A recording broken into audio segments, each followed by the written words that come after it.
Hey guys, today I'm going to show you how to easily create a contact form for your Shopify store.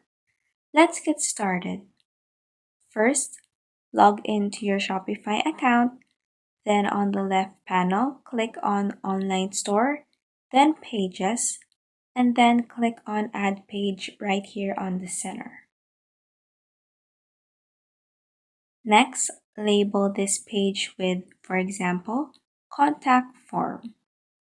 Then on the content text box right here, you can add any necessary information that you want to add, like your business address, your business phone number, or a message.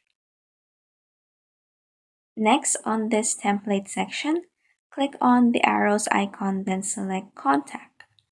Now up here, set first the visibility of your page to hidden. Now click on Save down here.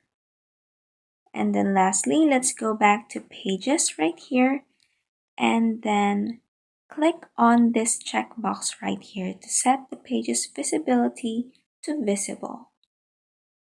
Click this Set as Visible button. And now you're done. You have successfully added a contact form to your Shopify store. If this video helped you, please like and subscribe for more helpful tutorials.